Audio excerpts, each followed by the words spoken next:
Welcome to Of Sound Mind and Spirit. I'm Shelly. It's the first week of summer, and it's also our first anniversary of the podcast. There are now 53 wonderful episodes available for your listening pleasure. So in honor of our first anniversary, we'd like to highlight one of our early favorites. We think it's an especially appropriate episode, as many of you, like us, are preparing for your summer travels. And as you listen, we invite you to consider how you can consciously create space for spiritual growth and faith exploration even while you're on vacation. So now, sit back, relax, or maybe get your walking shoes on and prepare to be inspired. Thanks for listening, y'all.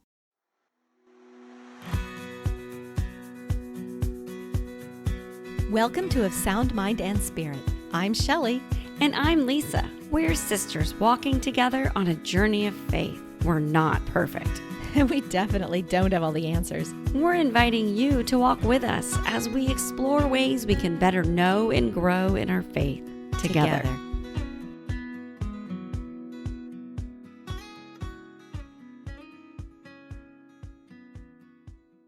Welcome back to another episode from Of Sound Mind and Spirit. Today, we're going to talk about taking a break during the summer vacation. Hang on, Shelly. We just got started with this podcast. We can't take a break now. I know, Lisa, but we're recording this in the summertime and the kids are out of school. Yes. And we are kind of in the middle of our vacations. I mean, I just got back a few days ago from our summer travel. And we're getting ready to leave on summer travel in another week or two. So I thought now might be a good time to talk about why we go on summer vacation and what we can do while we're on vacation. You mean ways to know and grow in our faith, Shelly, while we're relaxing? That sounds familiar. So Does yes. sound familiar. Well, I know you and I vacation differently. Yes, we do. My family summer travel usually is a time to unwind, relax, unplug, and just spend time together as a family. We are pretty busy. We live crazy lives. And so that when we have that time to get away, we really like to just spend time together. One of the things that we try to do is limit phone and electronic usage, especially for the kids and for us too. And I wrote a post about this years ago when we were in Mexico at a resort, and we did not pay for Wi-Fi while we were there, and we did not pay for international plans. So nobody had devices, and my husband did for work. He had to check in, but the rest of us, it was beautiful. It was so lovely. And when we argued at dinner about some factoid, we couldn't whip out our phones to see who was right. And we survived not knowing who was right.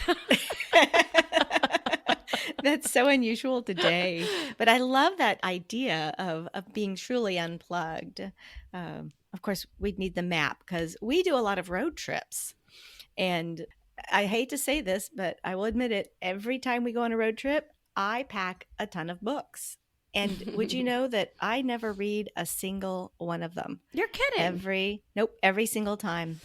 This year, I only took my Kindle, and it was fully loaded with all these books I was going to read. And I just experienced being on the road with the family. So don't get me wrong. I did not get rid of my device. See, and when I don't have my devices, I read a lot. So I'm the opposite. I will take, on our travel, I'm about to head to a resale bookstore and pick up a whole bunch of paperbacks that I can take with me. Oh my goodness. So I was thinking also about, how we choose where to go on vacation these days. Mm-hmm. In the past, I've always gone on a work conference, and sometimes I'll bring the family along because, and I'm not employed with this employer anymore, but they pay for the hotel. So why not bring the family and, pay for them to come along with me? And then we can go out and explore once I'm done with the meetings. How about you, Lisa? How do y'all choose your destination for vacations? We like outdoor experiences. So we don't do museums and touristy things like that. We like to hike, swim, just really be outside because Houston is so darn hot in the summer. We like to get away and go somewhere not quite as hot, not quite as humid, unless it's Mexico. It's pretty much as hot. And but then you're on a beach, so it's fine. But really, it's really about kind of trying out things that we don't usually do. So we go do stuff during the day, like whitewater rafting or hiking or fishing or whatever. And then in the evenings, we make a frozen pizza and play card games and just enjoy our time as a family. That's fantastic. See, lately, for the last, I'll say 8 years, we have kids who are in an intense softball, baseball travel team. And so our summer traveling budget is to go to wherever they are playing in their big tournament. And it's been fun because A, again, the whole family is together. B, we have a purpose and a destination. And sometimes that place isn't where we might have chosen. And so we have plenty to do. And I find myself then making lists of what can we do or see that isn't too physically taxing, because, I do have one playing ball extensively during that time. But what can we do as a family that isn't going to wear them out? So we may not go hiking so much or anything that's physically exerting, but we try to find interesting places to see or do when we have a half a day or maybe even a full day. So today, what we want to talk about, as we mentioned, isn't about taking a break from our faith while we're on vacation, but rather how we still grow while we're traveling. Because no matter where or why your family chooses to vacation, you can still find opportunities to connect with and grow in our faith. The first time that we really started thinking about exploring our faith while we were on vacation was one of those softball trips to Colorado.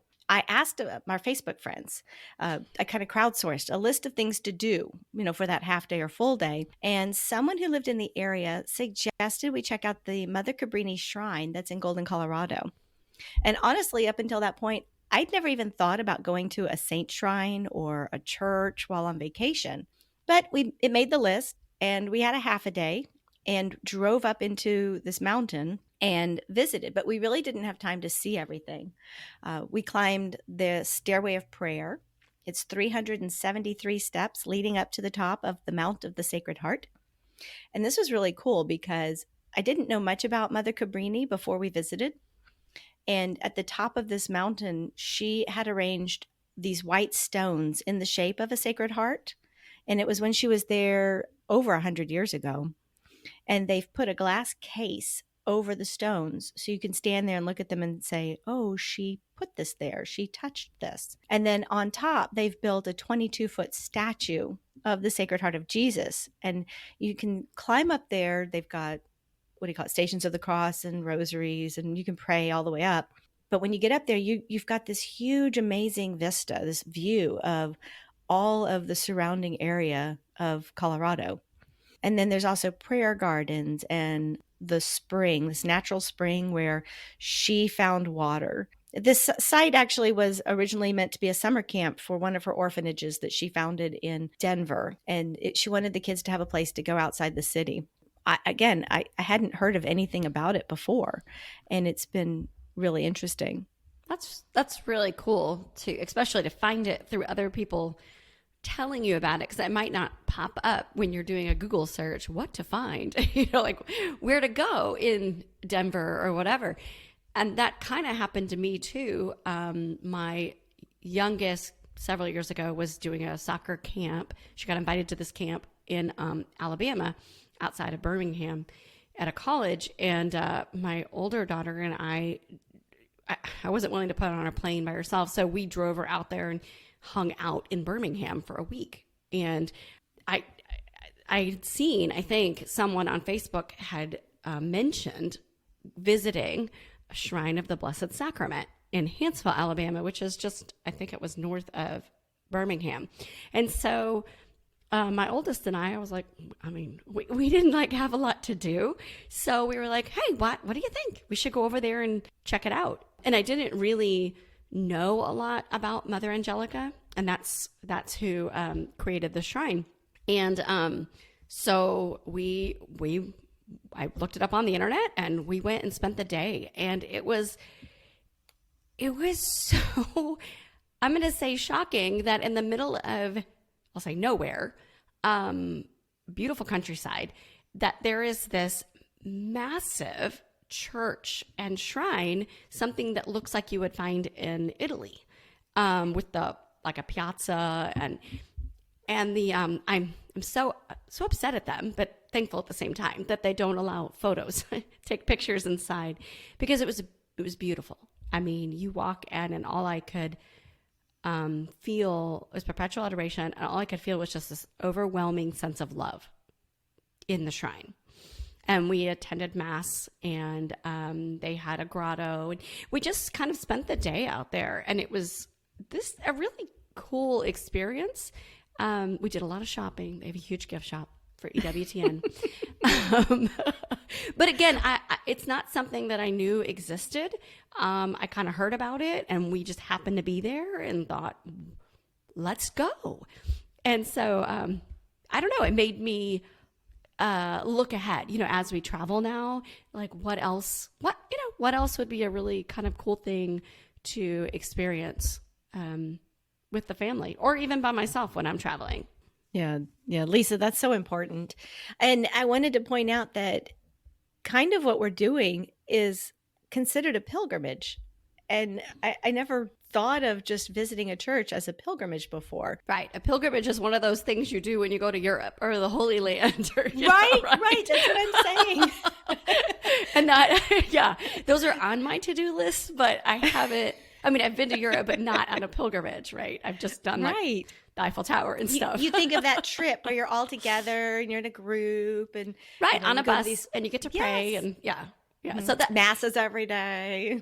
Exactly. A specific. So I love the idea that there are sites, not just there are pilgrimage sites in the U.S., but you could just make a pilgrimage. Like you and I, we had just talked about, we're in the Archdiocese of Galveston, Houston, and they just dedicated a new mural, like outdoor, like I hate to say like a graffiti wall, that are really popular these days.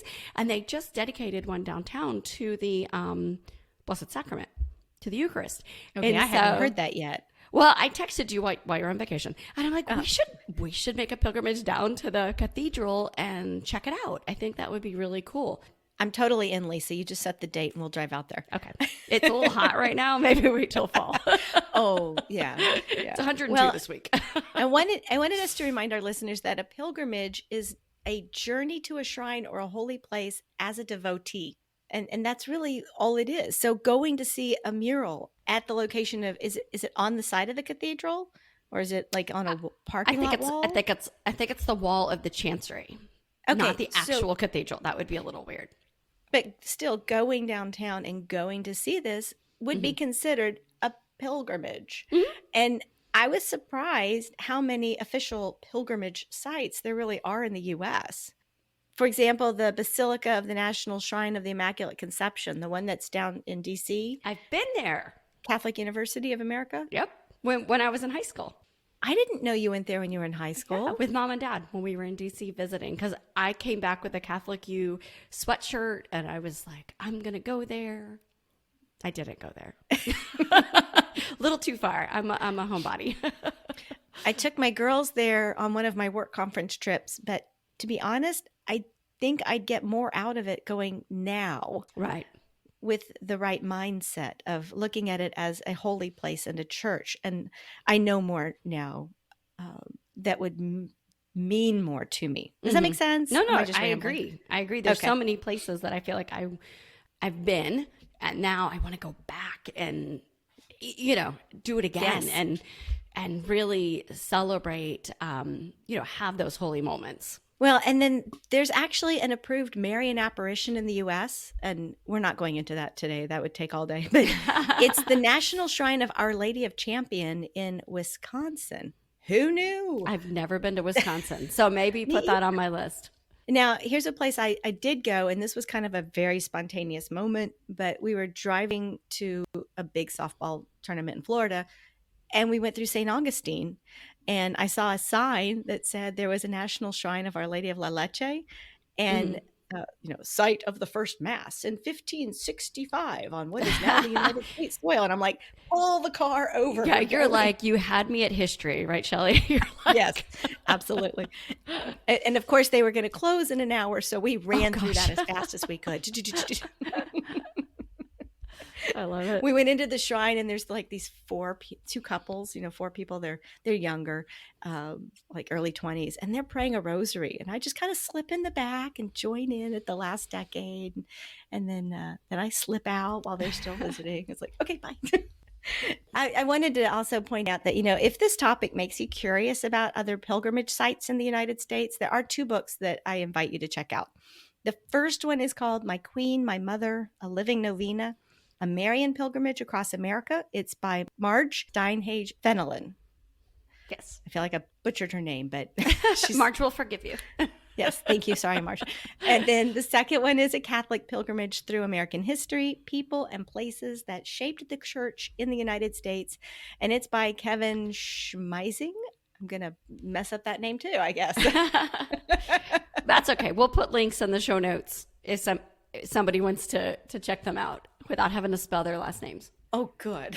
Well, I'll say you and I, when we've attended Catholic conferences over the years, we get to try new places and see new places. And one of the ones recently, I would say, last year, we were in Chicago for a conference, and they had tacked on to the conference a pilgrimage, and I think it did say pilgrimage, to visit the National Shrine of St. Maximilian Kolbe. And it was in, I forget the name of the city, Marytown? Was it Mary? No. Or was it Libertyville? Something. I can't remember. Google it. Yeah. But I saw it and I thought, oh, we should do this. And you and I actually, our flight came in earlier because getting our flights booked. And so we had time to do it. And I didn't know it existed. My son had selected St. Maximilian Kolbe as his confirmation saint. So I was interested in going and learning more and maybe, visiting for him. And a couple of things. One, the bus ride and the experience of being there, we met people and we made connections, right, Shell? Oh, absolutely. It was fabulous that it was a communal thing, not just the 2 of us individually going on this pilgrimage. And then, I don't know, it was so fascinating to learn the history of not only the shrine, but there's St. Maximilian Kolbe, which I knew a little bit, but to really learn about him, and the museum that they had there about, they had like the replica of the cell of his at Auschwitz. Hang on. I've got it on record that Lisa just said she found learning about history and a saint fascinating. I love saints. But you went to a historical place. I did. I caught that, just so you know. I do. That was you. I love it in small batches. How about the shrine itself when you walked into that great big church? It was fabulous. And they had perpetual adoration. And what was fascinating is that they'd had perpetual adoration since, I think it was like 1928. And It blows my mind.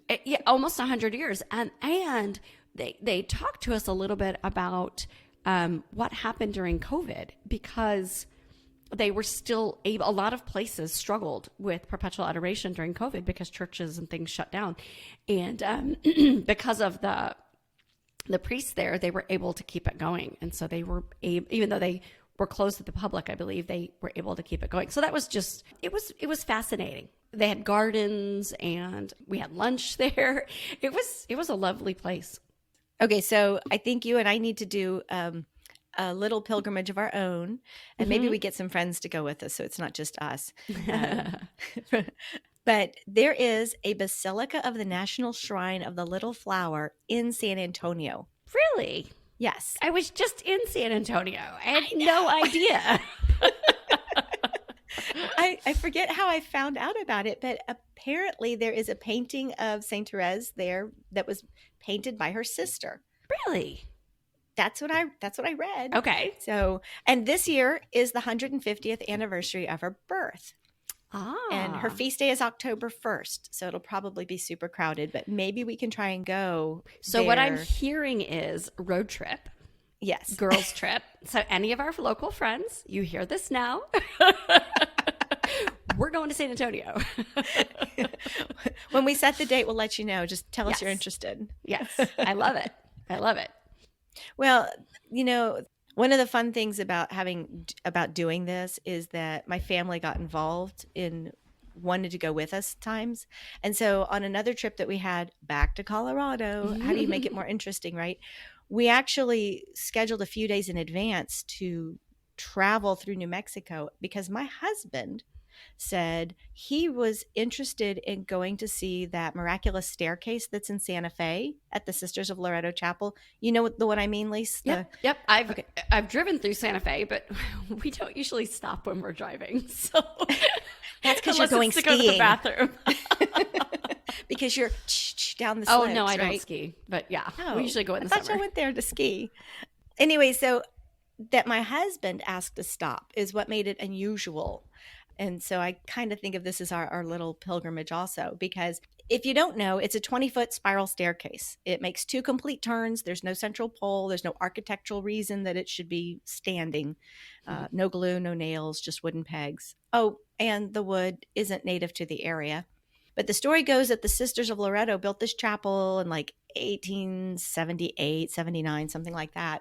And the architect forgot to put in a staircase to the loft, the choir loft. And all these carpenters tried, but they failed. No one could design something that would fit the space. So the sisters prayed a novena, which is 9 days of prayer, invoking the aid of St. Joseph because he's the patron saint of carpenters. And on that last day of prayer, a stranger arrived and he built the staircase.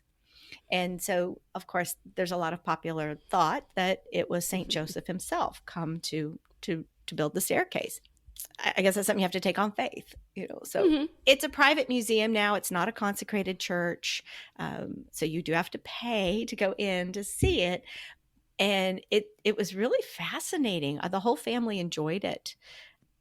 And so because I hadn't really thought of doing anything else in Santa Fe, okay, aside from this one chocolate shop that was amazing, we just kind of spontaneously walked around and we were just doing some shopping, took a turn, and we ended up in front of this huge cathedral basilica of St. Francis of Assisi. And I was like, what is this? I hate to say it like that. But, Yeah. oh, what is this? At least they had this one side chapel with Our Lady of was it La Conquistadora? It's like this doll with these dresses. But on the wall, they had like 30, 40, 50 relics to all these saints. Oh, wow. St. Justin Martyr, they had a molar tooth, they had St. Pope John Paul II, St. Catherine Drexel, old saints, new saints. I'd never seen so many relics. And we'll have to do another episode about relics and what they are and where you can find them. But that was my first real experience with relics. And it was very powerful. So, and it made me think of something St. Juliana of Norwich wrote, that truly nothing happens by accident or luck, but everything by God's wise providence. So I like to think that God led us to turn that corner and go and find that chapel. I like that. And I want to throw out there that, one of the points to going to these places is to not just learn about beautiful churches or staircases, but it all calls to mind Christ and why it's there. What do you feel when you walk in? It's kind of like when I talked about in Alabama, I just sat there and looked and thought, how much did they love you, God, that they built this amazing church? Because everywhere I looked, I felt love for Christ. And so it's not just that these are cool historical moments or beautiful churches or shrines or, it all just draws you in to God. Yeah. And for me, Lisa, over these now recent years of travel, because we do try and find an interesting place now where we can stop and be present. I love what you just said. I have noticed that over time, there's been a growing interest and influence, not only in my own spiritual development and reverence that I am developing for Christ in the church and being there with others, but I see it growing in my husband and in our children. For example, they no longer roll their eyes when I say, we're going to stop and look at this church. Which, if you have kids, you understand. Yeah. No, instead, what I see is them actually finding their own personal connection with the place. For example, we were going out to the ranch and we stopped on the way when, I think it was Thanksgiving week. We stopped at those painted churches, near Schulenburg. In Central Texas. It's fantastic. Who I've knew, never right? seen them. Well, there's another one we'll have to go on because that's a day trip. That's easy day trip. Yeah.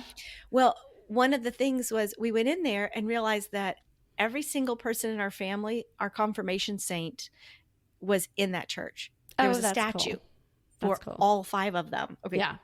My youngest doesn't, he's not confirmed yet, but he knows it's going to be St. Michael. So.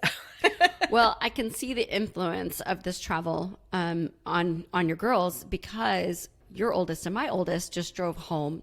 Your oldest flew up to Oklahoma and drove mine home from college for the summer. And there is a new shrine in Oklahoma City. It's the Shrine to the Blessed Stanley Rother. We've passed it while it's under construction every time we drive up to Oklahoma State University. It opened recently, and your daughter asked my daughter if they could stop on the way home, and they did. Aww. And they went in and prayed in the church, and there's a Tepeyac Hill with Our Lady of Guadalupe and St. Juan Diego, and they took some pictures for us, and they had their, I don't think they were there terribly long, but they had their own moment and learned a little bit about Blessed Stanley Rother. He is the first martyr from the United States, and he's the first U.S.-born priest to be beatified. So I don't know a ton about him. I know a little bit, and that causes me to want to learn more about him because he was a missionary, if I believe, in Guatemala in our lifetime, which is, again, I'm really fascinated with saints in our own timeline. You could say it was kind of a holy spontaneity moment. Oh, there you go. Do you want to say what that, you have to tell people why that's, what that means. quickly. My oldest also has her own podcast. She's been doing it for a year now, and it's called Holy Spontaneity. And it's finding moments, spontaneous moments to be in the presence of Christ. And it's mostly targeted to college, young adults, that age group. And she and her friend are doing a fabulous job at it. So go listen. And if you have young people, tell them to listen. You like the way we'll give a shout out to her. All right. So we want to know, Shelly and I want to hear from you. Where is a sacred place you've been? Or is there some place you've always wanted to go? Our challenge to you is to seek a sacred place and be a pilgrim, even if it's local. It can be as simple as going to a different church for mass or to pray. Is your city home to a shrine or a cathedral? When you start looking for it, I think you can tell from the way we've talked, you'll find something, whether it's local or in the midst of other travel. And when you do, we want to know about it. And maybe we can go there maybe we can go there because I'm all up for traveling, right, Shell? Oh, yes. Yes. Travel is great. All right. Now we have something really cool. We have feedback from Yes, we do. Yay. All right, Shelly. Yes, we have feedback. And Yay. This one comes from Paula, who writes after listening to the episode Dealing with Distractions at Church. She says, quote, I always smile when I hear children's cries or playfulness during Mass, their little sounds or even a scream. I just assume the Holy Spirit jumped into their little bodies and they screamed, hallelujah. So yes, distractions are all around us, but our presence keeps the devil busy. I love that. Thank you so much, Paula, for sharing your thoughts with us. I absolutely love that. And that's a great, not only reminder to us that when we hear the noises at Mass, to put it into perspective and to remember, but also I think it's a nice reminder to parents who have little ones, and we were there. It can be very nerve-wracking. So it is God, and it's the Holy Spirit working in them. So, all right, Lisa, tell people where they can talk back with us.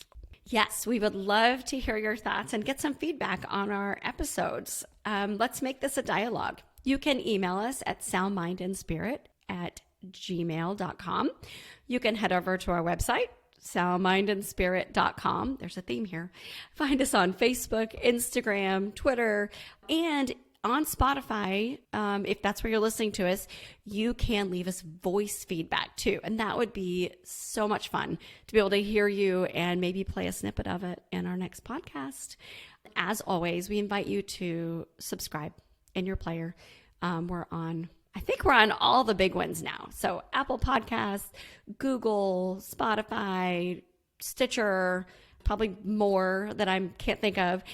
Subscribe. And if you would, 2 things. 1, would you leave us a review? Hopefully it's an excellent one. And 2, would you tell a friend? We would really like to grow our little baby podcast, and your word of mouth, share it on Facebook or Instagram, would really, really help. Thank you. That sounds great. How was that, Shelly? I think that works. Okay. One of these days I'll get comfortable saying it too. Oh, that's okay. But in the meantime, I think we need to go because I've got some travel to Google on the maps and find out where I want to go next. And I have a big trip coming up that I need to start really preparing for.